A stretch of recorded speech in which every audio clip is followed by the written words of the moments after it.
We've taken in trillions of dollars. And by the way, all these countries signed agreements, as an example. They're all happy. Everybody's happy. New this morning, President Trump's efforts to reshape the nation's trade policy have taken a hit after a federal appeals court ruled that most of his sweeping global tariffs are unlawful. President Donald Trump is still defending the tariffs that have characterized his second term as of early September 2025. He maintains that they're the foundation of American economic power and contends that the country may deteriorate in their absence. However, the biggest threat to those same tariffs is now. At the end of August, a federal appeals court declared that the majority of the international duties imposed under emergency powers were illegal. In order to give the administration time to file an appeal with the Supreme Court, the ruling is delayed until October 14th. This is more than just a legal dispute for Trump. He links tariffs to the longevity of his economic model, arguing that they will safeguard trillions of dollars in new investment, particularly in AI. However, financial markets and average households are paying the true price as the president talks about the need to survive as a nation. Across the northern border, Canada is keeping an eye on the situation and is ready to take action to protect its own market. Who is paying for the potential financial windfall that President Trump is promoting for the U.S.? American customers. We have been discussing the impact of the tariffs with leaders of small businesses. The majority of them claim that although they are now bearing the charges, they will eventually have to pass the expense onto their customers. Tariff support has dissolved. Because of the ongoing price increases, a majority of Americans who once supported Trump's strategy now oppose it. The squeeze is confirmed by importers. This summer, businesses like Fontana USA had to increase prices by 10% due to tariffs of almost 80% on shipments of Italian goods. Economists are unambiguous. U.S. businesses pay tariffs at the port and pass them on to customers. The assurance that the expense would be covered by overseas producers has not come to pass. On the other side of the border, Canada is paving its own path. There might soon be relief for customers at the supermarket and other small businesses. Several tariffs on U.S. goods covered by the CUSMA Free Trade Agreement have been removed by Ottawa. In late August, the government of Prime Minister Mark Carney declared that it will remove the majority of retaliatory charges on U.S. goods covered by the USMCA. This initially appeared to be a compromise. However, it was a strategic decision to maintain bargaining power while reducing home strain. There have been a 25% surge cost for common supermarket goods like pasta, coffee, tea, and nuts. With the removal of that obstacle, additional shipments should gradually lower prices for Canadian customers. Because the current stock was imported under the previous taxes, retailers warn that it will take time, but the difference at customs is substantial. In July, Canada's food inflation rate was 3.4% year over year, compared to the typical range of 1.5 to 2.5%. The goal of lowering counter tariffs is to bring that rate closer to stability. Companies also point out that buyers will have more breathing room when U.S.-made furniture and other imports become more reasonably priced. It's hard to overlook the difference between Ottawa and Washington now. Trump has increased tariffs by double as emblems of authority despite legal challenges and public outcry, according to polls. Many Americans are irritated by the constant price increases for household products, autos, and groceries. Carney, on the other hand, has taken a subtle but firm step to lower tariffs that were no longer beneficial to Canada. He is maintaining lines of communication with Washington while bolstering consumer confidence by cutting prices at the checkout counter. There is nothing feeble about this. This tactic converts certain compromises into domestic advantages. While Trump's strategy is creating economic uncertainty and political issues, Canada is demonstrating how practical changes may fortify the domestic front and preserve long-term bargaining position. The main point is obvious. Although they were imposed as a show of might, tariffs are actually hurting American families. Canada's choice to reduce its own responsibilities shows that changing a broken policy to meet the demands of its people is a more resilient approach than holding on to it. By carrying out clandestine activities in Greenland, Denmark is accusing the United States, one of its closest allies, of behaving more like an enemy. In addition to being strong allies in NATO, Denmark and the U.S. are also close allies in many other domains. Allies and friends don't spy on one another. With an abundance of natural resources and a dominant position in the Arctic, Greenland has long been considered a strategically significant region for superpowers.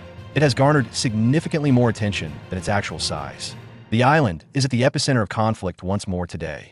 One of NATO's closest allies has been rocked by Denmark's accusation that the U.S. is conducting clandestine activities to sow discord inside Greenland. Danish authorities caution that such influence efforts betray allies' confidence and breach international law. Meanwhile, Canada is taking a very different course. Rather than applying pressure, Ottawa is demonstrating that the Arctic is no longer only a Washington domain by fortifying its relationship with Denmark through trade and renewable energy collaboration. We will obtain it in one form or another. Greenland has long been a target of Trump's. The island has great strategic importance. From vital mineral reserves to military installations that keep an eye on Russia, the United States would gain influence in the global power dynamics if it were to secure Greenland. At least 3 Americans connected to Trump or his administration were implicated in secret influence attempts, according to reports from Denmark's public television. These agents were accused of fostering separatist sentiment and creating networks that supported Trump's goals. Many observers, this was similar to Russia's previous strategies in Ukraine, where local differences were exacerbated prior to the use of force throughout Europe. In response, Denmark opened inquiries and called for the top U.S. diplomat in Copenhagen.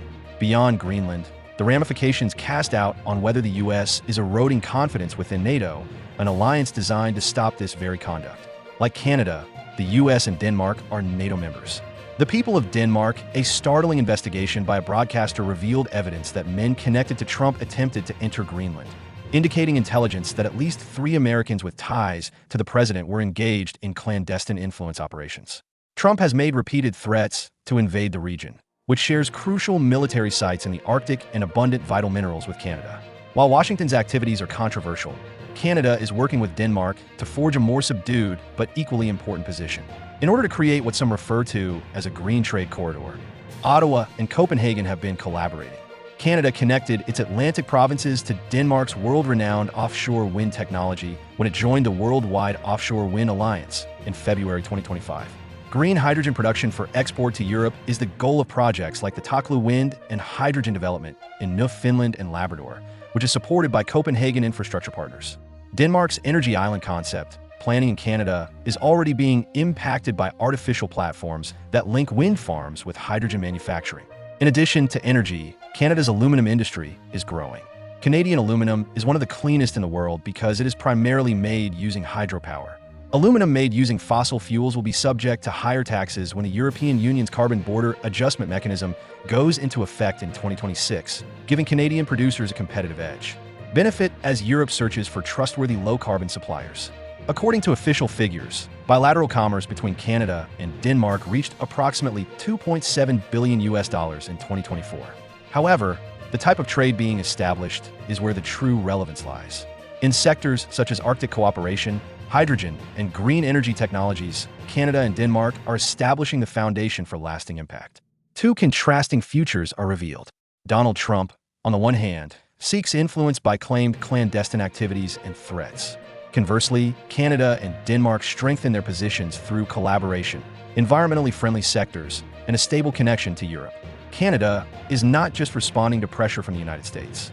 It is developing strategic options that lessen reliance on the U.S. market and increase its reach across the Atlantic by partnering with Denmark. Who makes decisions will not determine the Arctic's future. The strongest assertions, but by whom the strongest coalitions are formed.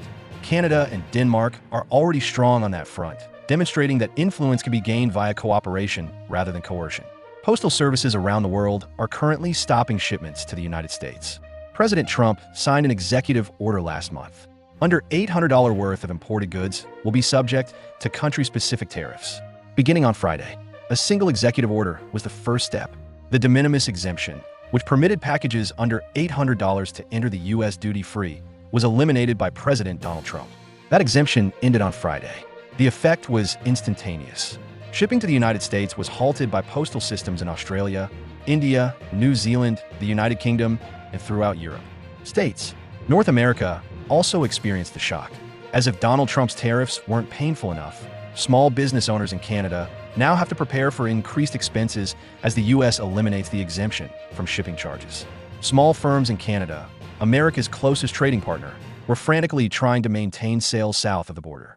Every year, millions of packages travel between the 2 nations. Therefore, the repeal of this regulation came as a shock to the center of international trade. In actuality, what was intended to safeguard America was upsetting the supply systems on the continent. Although the White House claimed that the change was necessary to safeguard American businesses and prevent the sale of harmful products like fentanyl, American consumers and retailers took the brunt of the impact. The U.S. accounts for the great majority of my clientele. I can't let my clients know about this. Consequently, I had to close as of last night. My store entirely. Shipments for online retailers who depend on imports were abruptly halted. Small stores that carry imported goods are ready to either increase their prices or shut down. The costs come to homes almost immediately. The country-specific rates for new duties range from 10% to 50%. According to NBC News, these convert into flat prices of roughly $80 per item for lower-rate nations, $160 for mid-range, and $200 for the highest-rate countries. Brackets. Analysts cautioned that these adjustments may result in additional consumer expenses of up to $13 billion. Logistics companies also retreated. One of the biggest